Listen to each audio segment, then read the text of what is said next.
Si el hombre muere, ¿volverá a vivir? ¿Qué significa estar ausente del cuerpo y presente con el Señor? ¿Fue Jesús con el ladrón al paraíso el Viernes Santo? ¿Claman en realidad las almas de los muertos debajo del altar? El pastor Bo responde a estas y otras preguntas en la serie extraordinaria Textos Difíciles sobre el estado de los muertos. Oremos. Dios nuestro y Padre Celestial, qué privilegio tan grande encontrarnos en tu presencia, con el único objetivo de escuchar tu voz hablándonos a través del estudio de tu santa palabra. Pedimos, Padre, la compañía de tu Espíritu Santo. Danos, Señor, claridad de pensamiento. Te ruego especialmente que quites cualquier idea preconcebida de nuestra mente, para que podamos comprender la palabra como tú la diste. Y te damos gracias de antemano por escuchar nuestra oración, porque te lo pedimos en el precioso nombre de tu Hijo, Cristo Jesús. Amén. En nuestro tema de hoy vamos a estudiar una doctrina sobre la cual está muy confundido el mundo cristiano. Vamos a hablar sobre la doctrina bíblica del infierno. Muchas iglesias hoy en día creen que el infierno es un lugar a donde van personas impías en el momento de la muerte. Y creen que cuando Cristo venga por segunda vez y cuando venga después de los 1000 años de Apocalipsis, va a echar a los impíos y a Satanás y a sus ángeles en las llamas del fuego para que se quemen eternamente allí, de tal manera que nunca el fuego se va a apagar. Ahora, nosotros queremos ver qué tiene que decir la Biblia en cuanto al infierno. No nos interesan las tradiciones cristianas, no nos interesan las enseñanzas de los hombres. Queremos estudiar exactamente qué enseña la Santa Palabra de Dios. Ahora, hay varios textos problemáticos o textos difíciles de entender en la Sagrada Escritura que hablan en cuanto al infierno y que dan la impresión de que el infierno es un lugar a donde Dios va a echar a los pecadores y a donde se van a estar quemando por los siglos de la eternidad. Quiero comenzar leyendo estos textos problemáticos y luego vamos a buscar la solución a estos textos. El primero de estos versículos lo encontramos en el Evangelio según San Mateo, el capítulo 25 y el versículo 41. Allí se habla del gran día del juicio. Jesús está sentado en un trono blanco, pone los cabritos a su lado izquierdo, porque ellos son los perdidos, y luego nos dice en Mateo 25, 41 lo siguiente: entonces dirá Jesús también a los de la izquierda: apartaos de mí, malditos, al fuego eterno preparado para el diablo y sus ángeles. Este texto aparentemente dice que el diablo y sus ángeles van a ser echados al fuego eterno, es decir, a un fuego que nunca se va a apagar. Por lo tanto, algunas personas dicen, ven, los impíos, Satanás y sus ángeles van a ser echados en las llamas y se van a estar retorciendo y van a estar sufriendo por la eternidad allí. Otro texto que la gente usa para basar la idea de que los impíos se van a quemar eternamente o van a ser castigados por los siglos de la eternidad es Mateo 25, 46, solo unos 5 versículos más abajo del que leímos, donde dice en cuanto a los cabritos, los que Jesús puso al lado izquierdo, lo siguiente: e irán estos al castigo eterno y los justos a la vida eterna. Así que aquí dice que los impíos van a ir al castigo eterno. Da la impresión de que ellos van a ser castigados por la eternidad, castigados y castigados y castigados, porque dice, irán al castigo eterno. Otro texto problemático es el que encontramos en Segunda de Tesalonicenses, el capítulo 1 y el versículo 6 hasta el versículo 9. Dice allí el apóstol San Pablo: porque es justo delante de Dios pagar con tribulación a los que os atribulan. Y a vosotros que sois atribulados, daros reposo con nosotros, cuando se manifieste el Señor Jesús desde el cielo, con los ángeles de su poder, en llama de fuego. Ahora escuchen, en llama de fuego, para dar retribución a los que no conocieron a Dios, ni obedecen al evangelio de nuestro Señor Jesucristo, los cuales sufrirán pena de eterna perdición, excluidos de la presencia del Señor y de la gloria de su poder. Nuevamente aquí dice que Jesús vendrá en llama de fuego y los impíos sufrirán eterna perdición, el castigo de eterna perdición. Nuevamente la idea de que los impíos van a perderse por la eternidad. Así que tenemos estas expresiones: fuego eterno, castigo eterno, perdición eterna, que dan la impresión de que Satanás y sus ángeles y los impíos van a sufrir para siempre. Otro pasaje es el que encontramos en Marcos 9, y vamos a leer solamente los versículos 43 y 44. En realidad todo el pasaje nos lleva hasta el versículo 48, pero como hay mucha repetición, solamente vamos a leer los versículos 43 y 44. Dice allí, y está hablando Jesús: si tu mano te fuere ocasión de caer, córtala. Mejor te es entrar en la vida manco que teniendo dos manos ir al infierno, al fuego que no puede ser apagado. Escuchen bien, al fuego que no puede ser apagado, donde el gusano de ellos no muere y el fuego nunca se apagará. Ahora, debo decirles algo en cuanto a esta traducción. A veces tenemos problemas en la interpretación de la Biblia porque no se traduce correctamente un versículo. Aquí en el idioma griego les puedo asegurar, y pueden buscar un Nuevo Testamento interlinear y corroborar lo que yo estoy diciendo, la palabra nunca no aparece en ninguna parte del texto. El texto sencillamente dice que serán echados al fuego que no puede ser apagado, donde el gusano de ellos no muere y el fuego no se apaga. No dice que el fuego nunca se apaga. Si la palabra nunca no está allí, sencillamente dice donde el fuego no se apaga. Sin embargo, da la impresión de que el fuego va a arder para siempre, porque dice aquí que el fuego no puede ser apagado, no se apaga y el gusano no muere. Ahora, el texto más problemático que tenemos que tratar es el que se encuentra en Apocalipsis 20 y el versículo 10.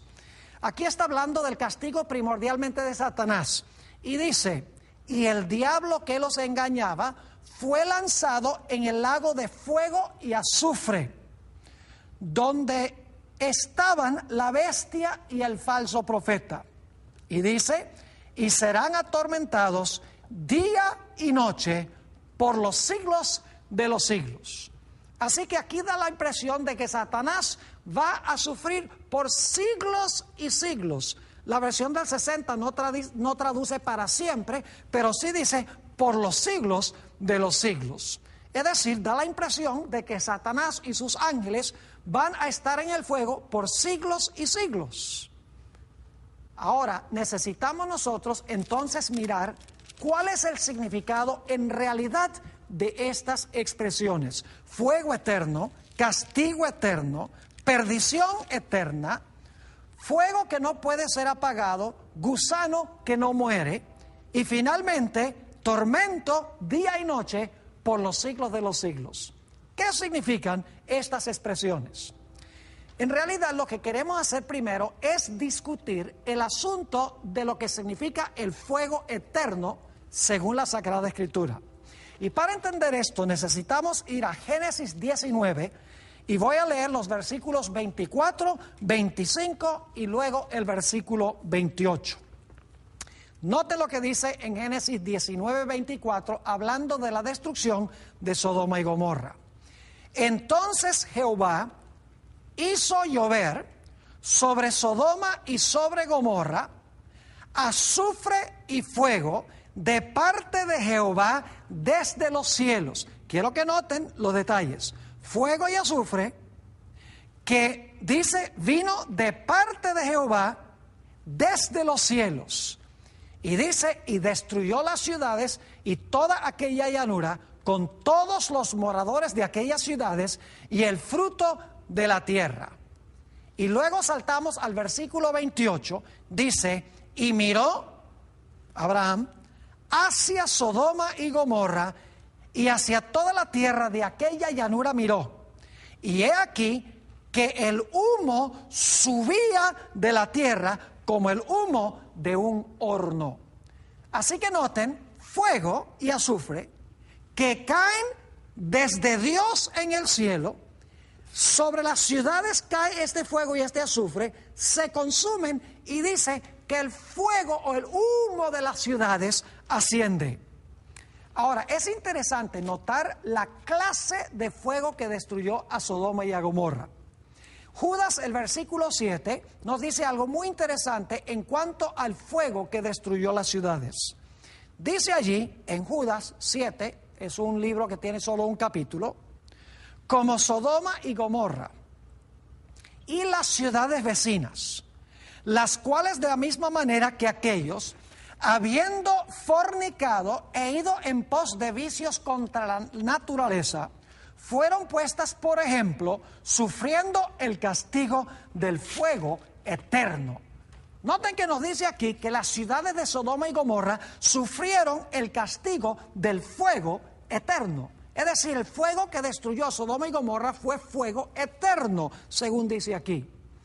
Pero yo quiero que ustedes noten que Sodoma y Gomorra se apagaron. Entonces, ¿cómo es que el fuego fue eterno? Noten lo que dice Segunda de Pedro, el capítulo 2 y el versículo 6. Segunda de Pedro 2:6 dice, hablando de Dios, y si condenó por destrucción a las ciudades de Sodoma y Gomorra, reduciéndolas a ceniza y poniéndolas de ejemplo a los que habían de vivir impíamente. Noten que nos dice aquí que las ciudades de Sodoma y Gomorra fueron reducidas a cenizas. Ahora yo pregunto, ¿puede usted quemar cenizas? ¿Puede consumir cenizas? Claro que no. Las cenizas son el fruto de todo lo que puede ser consumido. Es decir, cuando hay cenizas ya no hay nada más que consumir. Y lo que está consumiendo el fuego se apaga. Es decir, que las ciudades fueron destruidas con fuego eterno, pero se apagaron. Entonces, ¿cómo entendemos que el fuego era eterno y sin embargo las ciudades se apagaron y dejaron de quemarse? Necesitamos entender lo que la Biblia quiere decir por fuego eterno. Para entender esto necesitamos ir a Deuteronomio 4 y el versículo 23 y 24. Deuteronomio 4, 23 y 24, Dios está diciéndole a Israel que no practiquen la idolatría.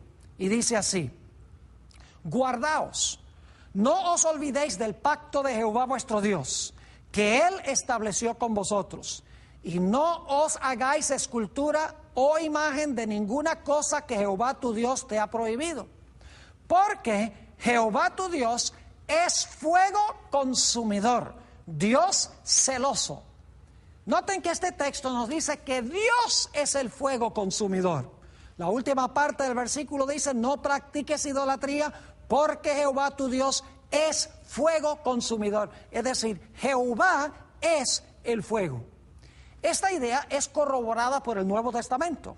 Hebreos el capítulo 12 y los versículos 28 y 29 nos dicen lo siguiente en cuanto al fuego eterno, en cuanto a Dios como el fuego. Declara, así que, recibiendo nosotros un reino inconmovible, tengamos gratitud y mediante ella sirvamos a Dios, agradándole con temor y reverencia, porque nuestro Dios es fuego consumidor.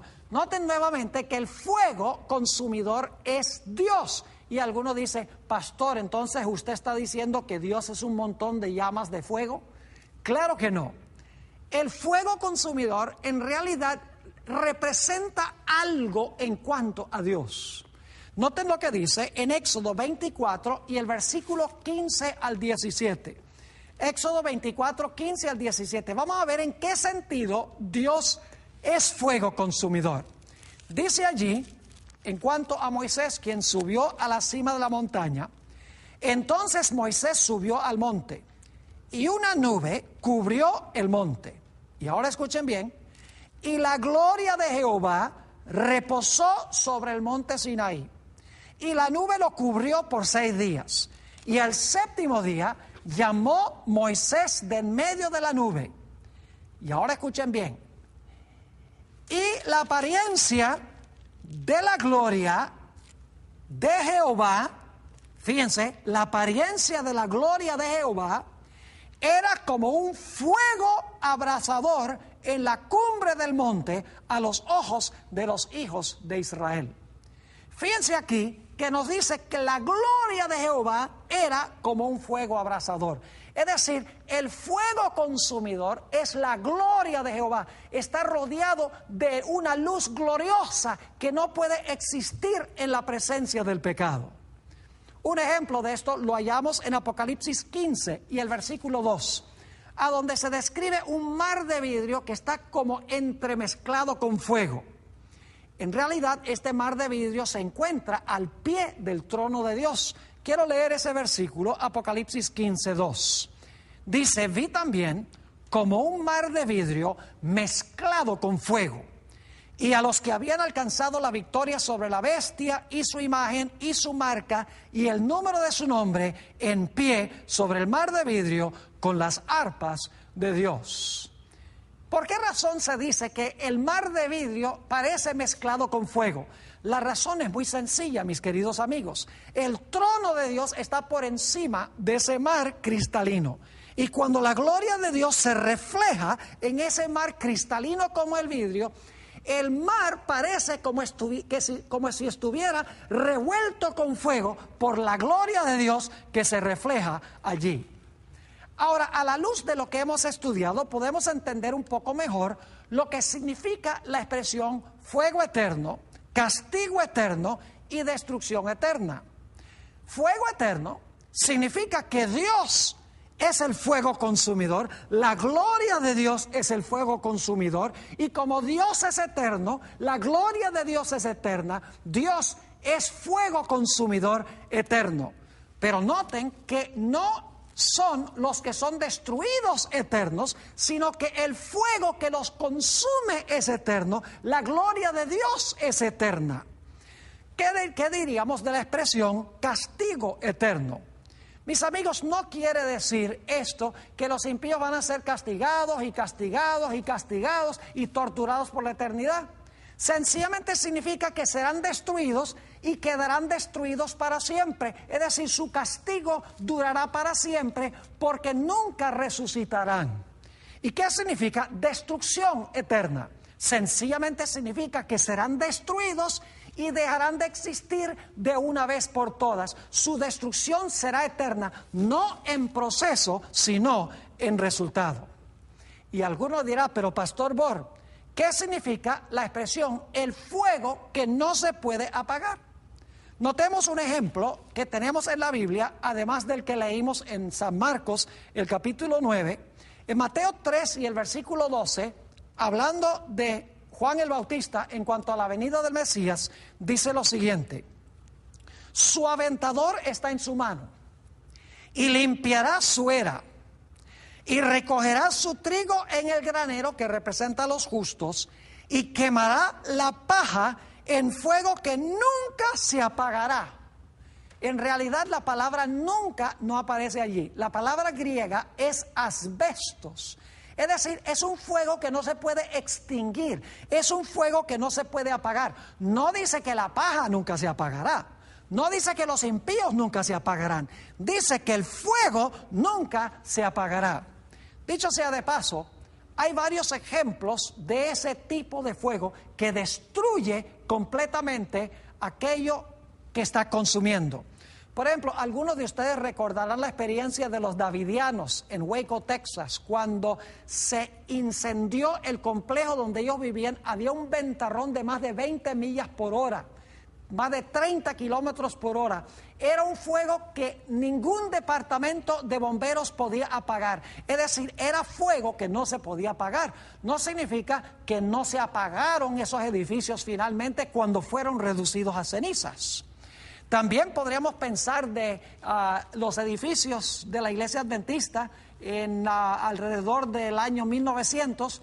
Varios edificios se quemaron, entre ellos la imprenta y el sanatorio y la iglesia de Battle Creek, porque Dios estaba tratando de indicarle a la iglesia adventista de que se esparciera por diferentes sitios y que no se centralizara solamente allí en Battle Creek. Pero es interesante que cuando se quemó el sanatorio, el jefe de los bomberos dijo esto: estos incendios adventistas son raros, pues el agua funciona más como gasolina que agua. Es decir, que el departamento de bomberos no podía apagar esos fuegos. Era fuego inapagable. ¿Saben ustedes que Eusebio, el gran historiador cristiano, mencionó a 3 individuos que fueron martirizados por su fe? Se llamaban Cronio, Juliano y Alejandro. Y dice Eusebio que estos hombres fueron quemados con fuego asbesto, es decir, con fuego que no se podía apagar. Ahora, ¿significa que nunca se apagaron estos mártires? Lógico, una vez que se consumieron y fueron reducidos a ceniza, se apagaron. Además de eso, necesitamos entender que si Dios es el fuego consume a los impíos, consume a Satanás y a sus ángeles, pero el fuego sigue existiendo porque el fuego es la gloria de Dios. Dios es el fuego consumidor. Lo que el fuego consume se apaga, pero el fuego en sí sigue porque el fuego es Dios y Dios es eterno. Ahora, necesitamos notar que la Biblia nos dice que los impíos serán devorados, los impíos serán destruidos. La Biblia es clara. Note Malaquías 4 y el versículo 1 al 3. Porque he aquí, viene el día ardiente como un horno, y todos los soberbios y todos los que hacen maldad serán estopa. Mis queridos amigos, la estopa se quema muy bien. Sigue diciendo, aquel día que vendrá los abrazará. Ha dicho Jehová de los ejércitos, y no les dejará, fíjense, no les dejará ni raíz ni rama. La raíz es Satanás y las ramas son sus seguidores. Como Jesús dijo, yo soy la vid, vosotros los pámpanos. Jesús es la vid, los pámpanos son sus seguidores. Sigue diciendo, mas a vosotros, los que teméis mi nombre, nacerá el sol de justicia y en sus alas traerá salvación. Y saldréis y saltaréis como becerros de la manada. Hollaréis a los malos, y ahora escuchen bien, los cuales serán ceniza bajo las plantas de vuestros pies en el día en que yo actúe, ha dicho Jehová de los ejércitos. Fíjense que cuando llega ese día ardiente como un horno, que va a abrazar a los impíos, que no va a dejar ni raíz ni rama, la Biblia nos dice que los impíos finalmente serán cenizas bajo los pies del pueblo de Dios. Obviamente, si los impíos son reducidos a cenizas, la raíz y las ramas son los impíos, la raíz Satanás, si son reducidos a cenizas, entonces no es posible que los impíos se estén quemando por los siglos de la eternidad. Noten también lo que dice Apocalipsis 20 y el versículo 9, hablando de la destrucción de los impíos. Dice, y subieron sobre la anchura de la tierra, y rodearon el campamento de los santos y la ciudad amada. Esto es después del milenio, los impíos rodean la ciudad. Y dice, y de Dios descendió fuego del cielo y los consumió. ¿Saben que esa palabra consumió se usa para gente que come? Dice, me consumí esa comida. Consumir significa que una vez que se consume no queda absolutamente nada. Dicho sea de paso, esa palabra los consumió a los impíos. Se usa en Mateo 13 y el versículo 4 para hablar de las aves en la parábola del sembrador que venían y tomaban las semillas que caían al lado del camino y las consumían o las devoraban. Note Mateo 13 y el versículo 4. Y mientras sembraba, parte de la semilla cayó junto al camino y vinieron las aves y la comieron. o una mejor traducción sería la devoraron. Noten Apocalipsis 21 y el versículo 8, hablando de la destrucción final de los impíos. Dice, pero los cobardes e incrédulos, los abominables y homicidas, los fornicarios y hechiceros, los idólatras y todos los mentirosos tendrán su parte en el lago que arde con fuego y azufre, que es la muerte segunda. Fíjense que los impíos sufrirán en el fuego y el azufre la muerte segunda. Como hemos visto, la muerte primera lleva al individuo a no saber absolutamente nada, queda inconsciente. Pero, como hemos visto, los justos quedan grabados en los libros de Dios, en el libro de Dios, y entonces Él les va a devolver una vez más su carácter cuando los resucite de los muertos. Pero los impíos no van a disfrutar de la misma suerte que los justos, porque los impíos van a ser borrados del libro de la vida y ellos sufrirán muerte segunda, que es la muerte de la cual nunca habrá una resurrección. Es decir, dormirán un sueño perpetuo y no despertarán. Ahora, una cosa muy sorpresiva, cada vez que leo este texto la gente se sorprende, es que los que van a vivir en medio de las llamas del fuego eterno no son los impíos sino los justos. Y alguno dice, pero pastor, ¿cómo es que usted dice que son los justos los que van a vivir en medio del fuego eterno? Sencillamente porque la Biblia lo explica así. Los impíos no pueden vivir en la presencia de un Dios santo por la eternidad. No pueden vivir en la presencia de Dios, que es un fuego consumidor, porque ese fuego los consume, los devora, los destruye, dejan de existir, sufren la muerte segunda. Pero los justos, que tienen el carácter de Dios, podrán vivir en la presencia de Dios, quien es fuego consumidor, y no ser destruidos. Noten Isaías 33, 14 y 15. Los pecadores se asombraron en Sión. Espanto sobrecogió a los hipócritas. Y luego se hace la pregunta, ¿quién de nosotros morará con el fuego consumidor? ¿Quién de nosotros habitará con las llamas eternas? Fíjense la pregunta, ¿quién va a habitar con las llamas eternas? ¿Quién va a morar con el fuego consumidor? Escuche la respuesta. El que camina en justicia y habla lo recto, el que aborrece la ganancia de violencias, el que sacude sus manos para no recibir cohecho, el que tapa sus oídos para no oír propuestas sanguinarias, el que cierra sus ojos para no ver cosa mala. ¿Se fijaron que son los justos los que van a vivir con el fuego consumidor y habitar con las llamas eternas? Porque los impíos no podrían subsistir. El fuego los consumiría. Ahora saben que el fuego común y corriente necesita combustible para reabastecerse, pero Dios no necesita algo que consumir para abastecerse. Es decir, Dios como fuego consumidor es autoabasteciente. Ahora necesitamos hacernos la pregunta, ¿por cuánto tiempo sufrirán los impíos? ¿Por cuánto tiempo sufrirá Satanás junto con sus ángeles? Bueno, vamos a notar en primer lugar que el sufrimiento será según las obras o según la vida de la persona, el grado de pecaminosidad. Noten Lucas 12, 47 y 48. Lucas 12, 47 y 48. Hay diferentes grados de castigo. Dice, aquel siervo que conociendo la voluntad de su Señor, no se preparó, ni hizo conforme a su voluntad, recibirá muchos azotes, fíjense. Mas el que sin conocerla hizo cosas dignas de azotes, será azotado poco. Porque a todo aquel a quien se haya dado mucho, mucho se le demandará, y el que mucho se le haya confiado, más se le pedirá. Es decir, hay grados de castigo dependiendo de la cantidad de luz que hemos recibido y el uso que hemos hecho de esa luz. También en Apocalipsis 20 y el versículo 13 nos explica que el castigo será conforme a las obras que se cometieron mientras vivimos en este cuerpo mortal y corruptible.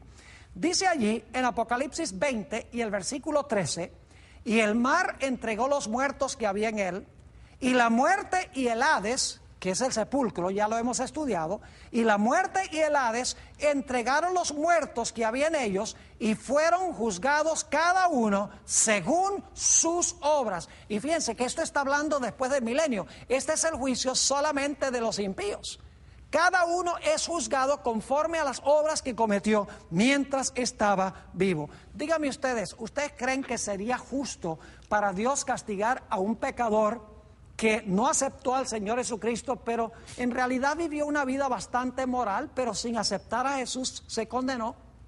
Y pensamos de otro individuo como Adolfo Hitler, que mató a 6 millones de judíos. ¿Creen ustedes que sería justo que Dios condenara a ambos a quemarse eternamente en las llamas del infierno? Eso sería como un juez castigar un asesinato y castigar una violación de una ley de tránsito con la silla eléctrica. Es decir, hay diferentes grados de pecaminosidad que lleva a diferente grado de castigo. No todos los impíos van a sufrir, en otras palabras, por igual. Y Satanás y sus ángeles van a sufrir más que cualquiera. Ahora, un texto que a los adventistas les gusta mucho leer es Isaías 66, 22 y 23, a donde se habla de la observancia del sábado en el cielo y en la tierra nueva. Dice allí: porque como los cielos nuevos y la nueva tierra que yo hago permanecerán delante de mí, dice Jehová, así permanecerá vuestra descendencia y vuestro nombre. Y de mes en mes y de día de reposo en día de reposo vendrán todos a adorar delante de mí, dijo Jehová. Es decir, esto está diciendo que de mes en mes vamos a ir a comer del árbol de la vida y de sábado en sábado vamos a ir a adorar a Dios para conmemorar la nueva creación de los cielos y de la tierra. Pero ahora escuchen bien. Muchas veces los adventistas paramos en el versículo 23 y no continuamos con el versículo 24, porque el versículo 24 aparentemente es problemático. Quiero leerlo. Dice: y saldrán. La palabra "y" conecta con los versículos anteriores. Dice: y saldrán los que están en la ciudad, es decir, y verán los cadáveres de los hombres que se rebelaron contra mí. Porque su gusano nunca morirá. Nuevamente el hebreo no dice su gusano nunca morirá. Sencillamente dice su gusano no muere, ni su fuego se apaga. Y serán abominables a todo hombre. Es decir, que el gusano no muere mientras hay algo que consumir. El fuego no se apaga mientras hay algo que consumir. Claro, el texto más problemático es el que encontramos en Apocalipsis 20 y el versículo 10, a donde nos dice: y el diablo que los engañaba fue lanzado en el lago de fuego y azufre, donde estaban la bestia y el falso profeta, y serán atormentados día y noche por los siglos de los siglos.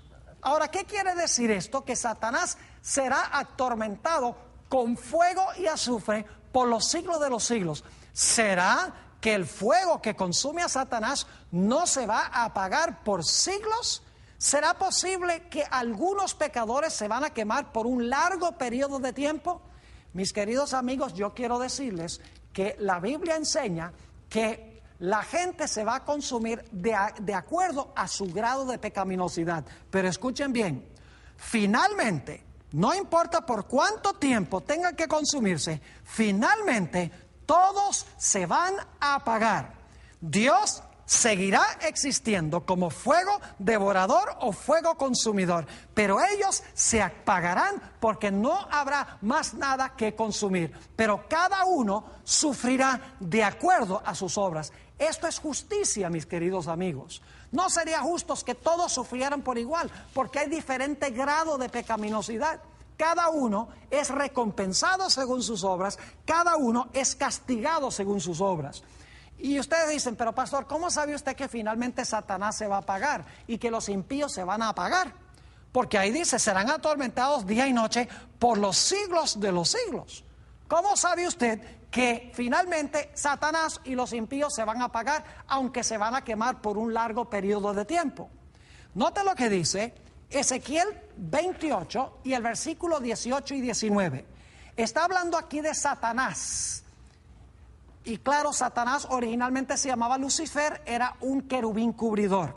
Dice en Ezequiel 28 y el versículo 18 y 19 en cuanto a Satanás: con la multitud de tus maldades y con la iniquidad de tus contrataciones profanaste tu santuario. Yo pues saqué fuego de en medio de ti, el cual te consumió. Fíjense la expresión, te consumió.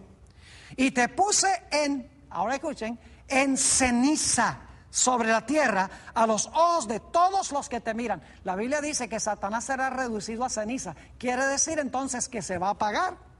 Y sigue diciendo: todos los que te conocieron de entre los pueblos se maravillarán sobre ti, espanto serás y para siempre dejarás de ser. ¿Qué significa esa expresión, dejarás de ser?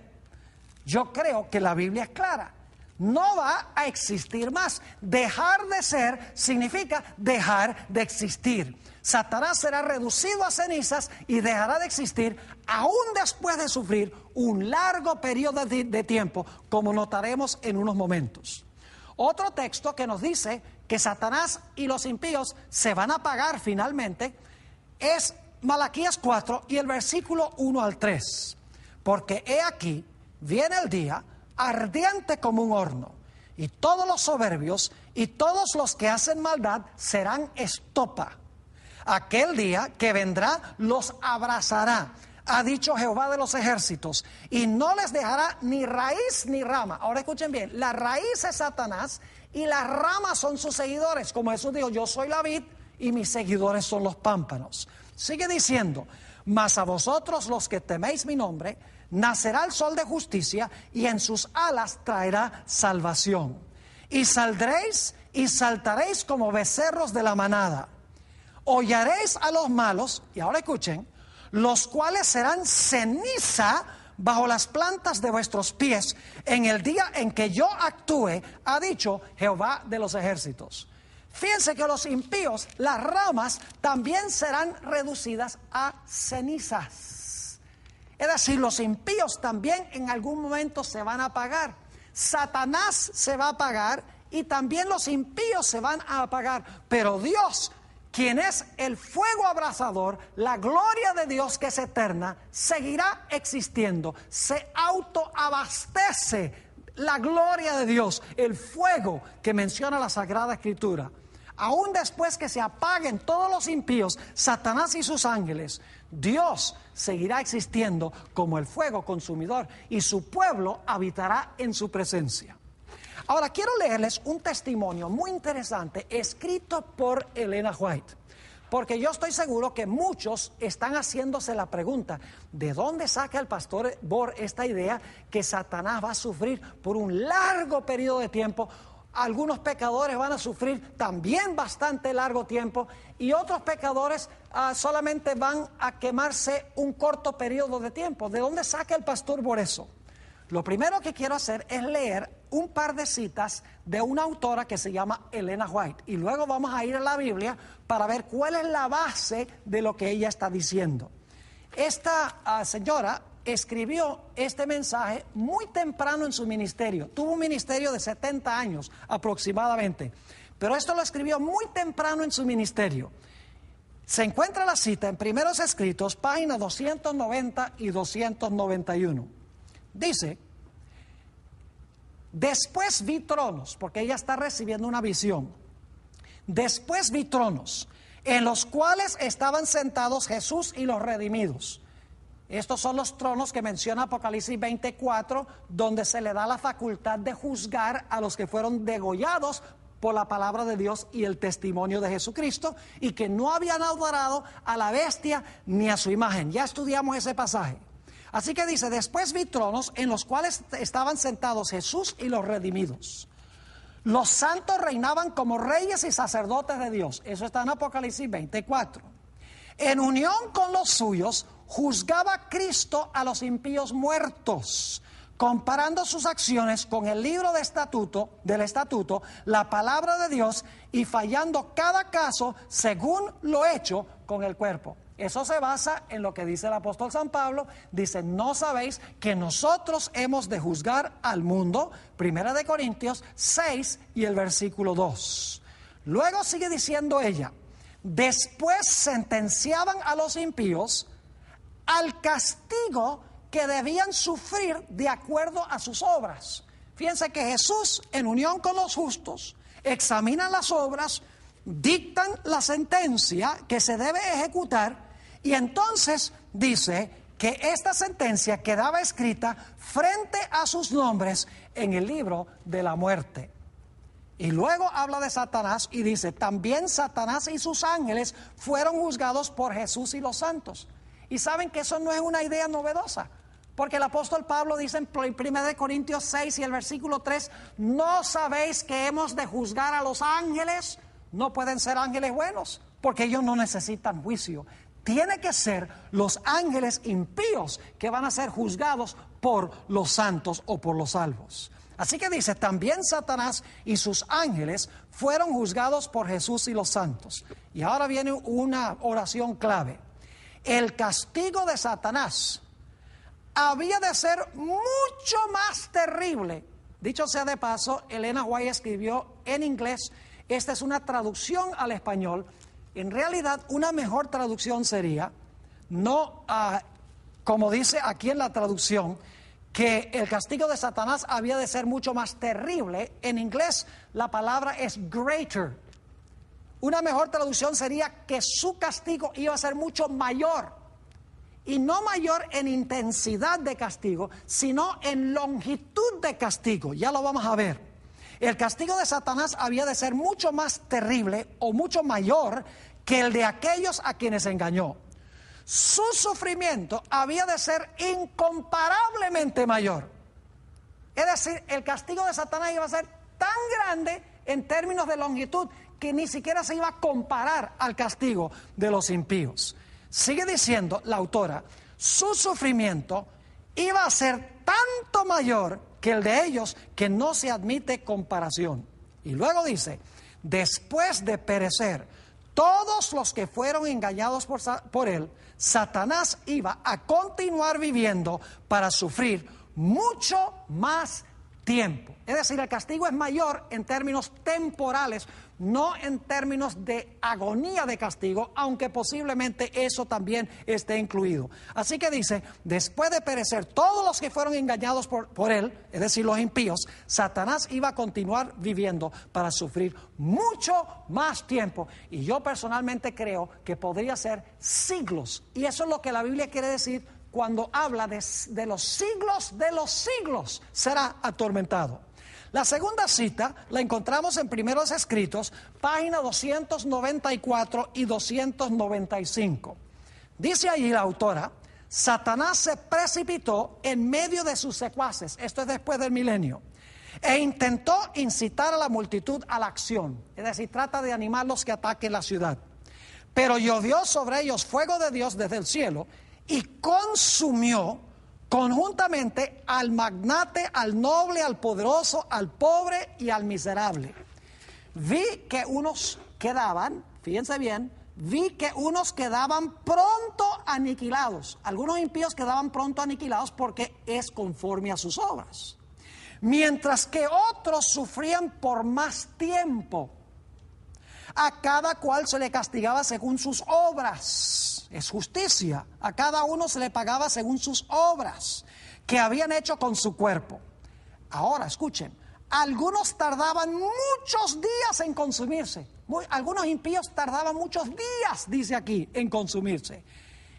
Y aunque una parte de su cuerpo estaba ya consumida, el resto conservaba plena sensibilidad para el sufrimiento. Y luego dice esto. Dijo el ángel, el gusano de la vida no morirá, ni el fuego se apagará mientras haya una sola partícula que consumir. Y luego sigue diciendo, Satanás y sus ángeles sufrieron largo tiempo. ¿Cuánto sería largo tiempo? Yo creo siglos. Y usted dice, pastor, ¿cómo sabe eso? Ya vamos a ver la razón bíblica. Satanás y sus ángeles sufrieron largo tiempo.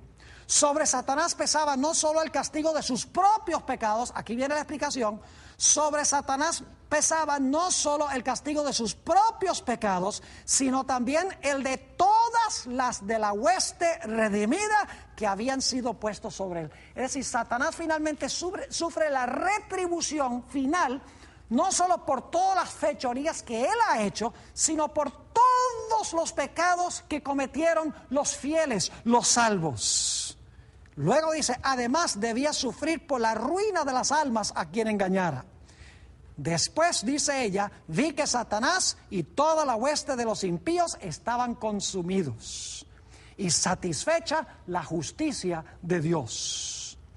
La cohorte angélica y los santos redimidos exclamaron en alta voz, amén. Dijo el ángel, Satanás es la raíz y los hijos son las ramas. Ya están consumidas raíz y ramas. Han muerto de una muerte eterna, nunca resucitarán y Dios tendrá un universo limpio. Fíjense qué interesante, Elena White está en perfecta armonía con la Biblia. Dice que hay diferente longitud de castigo dependiendo del grado de pecaminosidad que tuvo la persona. Satanás será el que más largo sufrirá junto con sus ángeles. Algunos impíos sufrirán también largo, otros serán consumidos en términos cortos. Todo tiene que ver con la justicia de Dios, pero Elena White, contrario a lo que enseñan muchos cristianos, enseñó que finalmente, aunque Satanás se va a consumir por un largo tiempo, y algunos impíos se van a consumir por muchos días, y otros van a ser consumidos por un periodo corto, últimamente todos se apagarán y finalmente Dios tendrá un universo limpio. Ahora, ¿cuál es el fundamento bíblico para lo que dice Elena G. White? Escuchen bien. Hay que entender esto a la luz del santuario hebreo. En el santuario había un servicio diario. Y en ese servicio diario los pecados del pueblo de Israel eran colocados dentro del santuario por medio de la sangre del sacrificio. Es decir, los pecados que eran confesados por el pueblo y entraban por la sangre al santuario, quedaban registrados en el santuario, pero eran pecados perdonados que estaban en el santuario. Es decir, la gente no tenía que preocuparse porque estaban allí dentro del santuario, porque habían entrado perdonados esos pecados por medio de la sangre del sacrificio. Es decir, durante todo el año el santuario se iba llenando de pecado cubierto por la sangre de Cristo, pecados perdonados. Pero una vez al año era necesario purificar el santuario de todos esos pecados que habían entrado durante el transcurso del año al santuario. Y ese se conocía como el gran día de la expiación. Y en el día de la expiación se escogían 2 machos de cabrío, uno para el Señor y otro para Azazel. Vamos a leer en cuanto a eso en Levítico 16 y el versículo 7. Dice, después tomará los 2 machos cabríos y los presentará delante de Jehová a la puerta del tabernáculo de reunión.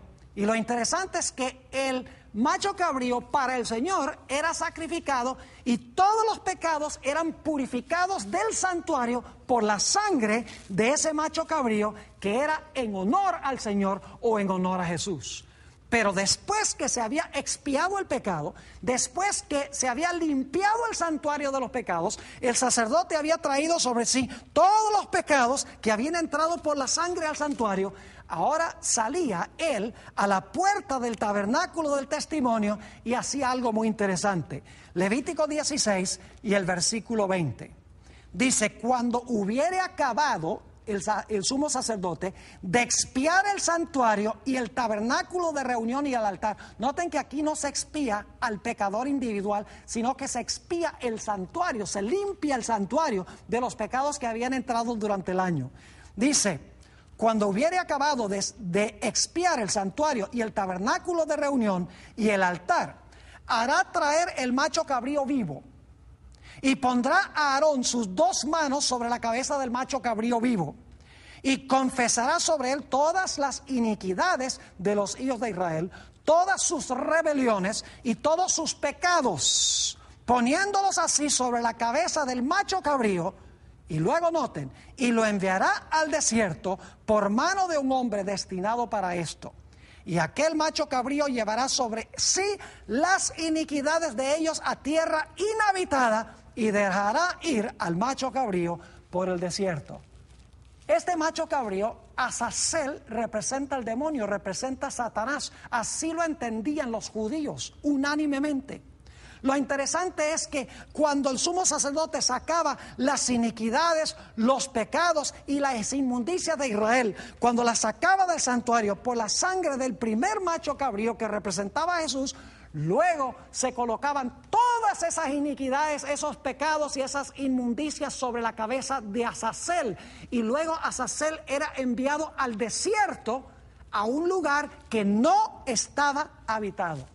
Dicho sea de paso, los únicos pecados que eran colocados, o la única responsabilidad que era colocada sobre Azazel, era por los pecados que habían entrado por la sangre del santuario. Es decir, solo los pecados que habían sido confesados y vencidos por la gracia de Cristo eran sacados del santuario y colocados sobre la cabeza de Azazel. Es decir, los únicos pecados que se colocaban sobre la cabeza de Azazel eran los pecados de los redimidos. Y saben que los impíos, que no habían metido sus pecados al santuario, que no afligían sus almas en el día de expiación, ellos mismos sufrían su castigo por el pecado. Esos pecados de los impíos no eran puestos sobre Azazel. Los impíos sufrían ellos mismos por esos pecados. Noten lo que dice en Levítico, el capítulo 23 y el versículo 29 y 30 sobre esto. Dice, porque toda persona que no se afligiere en este mismo día será cortada de su pueblo. Y cualquiera persona que hiciere trabajo alguno en este día, yo destruiré a la tal persona de entre el pueblo. El que no simpatizaba con la obra de la purificación del santuario era impío y por lo tanto sufría el castigo. Esa persona, esos pecados no eran colocados sobre la cabeza de Azazel. Ahora escuchen bien. Si un pecador común y corriente va a sufrir, según dijo Elena G. de White, muchos días por los pecados que ese individuo cometió, yo pregunto, ¿cuánto tiempo creen ustedes que va a sufrir Satanás llevando la retribución de todos los pecados que cometieron los redimidos, más todos los pecados que cometió él? No es irrazonable decir que si él está sufriendo la retribución final por los pecados de todos los redimidos, de todas las épocas, y además de eso está sufriendo por los pecados que él mismo cometió, no es irrazonable pensar que Satanás y sus ángeles se van a quemar por un largo periodo de tiempo. Yo creo por eso es que Apocalipsis 20:10 dice, por los siglos de los siglos. El gusano no muere y el fuego no se apaga mientras está haciendo su obra. Ahora escuchen bien, la destrucción es la obra extraña de Dios.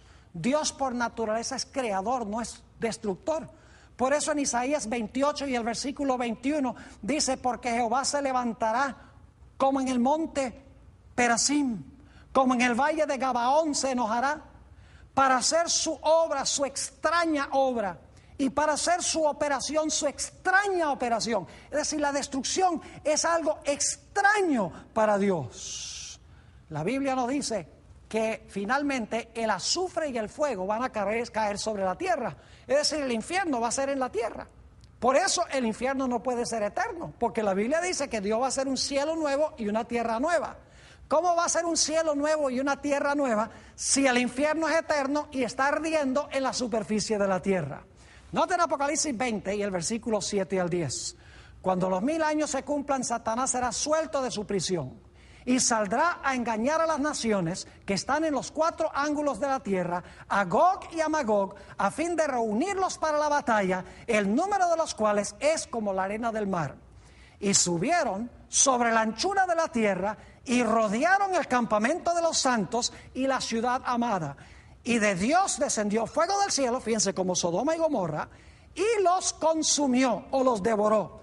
Y el diablo que los engañaba fue lanzado en el lago de fuego y azufre, donde estaban la bestia y el falso profeta, y serán atormentados día y noche por los siglos de los siglos. No dice para siempre, no dice eternamente, sino que dice por los siglos de los siglos. Saben que los eruditos en griego y hebreo dicen que la expresión para siempre en hebreo y en griego no significa sin fin, sino que significa un largo periodo de tiempo cuyo horizonte no se divisa a simple vista. Es decir, las palabras no significan que no habrá un fin. Y luego la Biblia nos dice que después que Dios destruya a Satanás y a sus ángeles y a los impíos, Dios va a hacer un cielo nuevo y una tierra nueva. Leamos en cuanto a eso en Apocalipsis 21 y el versículo 2 hasta el versículo 5. Dice allí: y yo, Juan, vi la santa ciudad, la nueva Jerusalén, descender del cielo de Dios, dispuesta como una esposa ataviada para su marido. Es decir, va a descender la nueva Jerusalén, esa hermosa ciudad. Y oí una gran voz del cielo que decía: he aquí el tabernáculo de Dios con los hombres, y Él morará con ellos, y ellos serán su pueblo, y Dios mismo estará con ellos como su Dios. Enjugará Dios toda lágrima de los ojos de ellos. Y ya no habrá muerte. ¿Cómo es que se puede decir que ya no habrá muerte si los impíos están por allá en un lugar quemándose y muriendo por los siglos de la eternidad? La Biblia dice: enjugará Dios toda lágrima de los ojos de ellos, y ya no habrá muerte, ni habrá más llanto, ni clamor, ni dolor. Fíjense, no van a estar gritando los impíos en un rincón donde se están quemando para siempre. Dice: porque las primeras cosas pasaron. Y el que estaba sentado en el trono dijo: he aquí, yo hago nuevas todas las cosas. Y me dijo: escribe, porque estas palabras son fieles y verdaderas. Mis queridos amigos, el Espíritu Santo ahora quiere, como fuego espiritual, consumir el pecado en tu vida. Quiere limpiar tu vida de la presencia del pecado, porque el Espíritu Santo es fuego consumidor para el pecado. Y si tú consientes, el Espíritu Santo consumirá el pecado. Pero escucha bien: si insistes en aferrarte a tu pecado, el pecado finalmente terminará destruyéndote, porque Dios no puede habitar en la presencia del pecado. Así que mi oración es que nosotros aceptemos en nuestra vida la obra del Espíritu Santo, que consuma el pecado en nuestra vida, de tal manera que podamos habitar para siempre en la presencia del fuego consumidor de un Dios santo.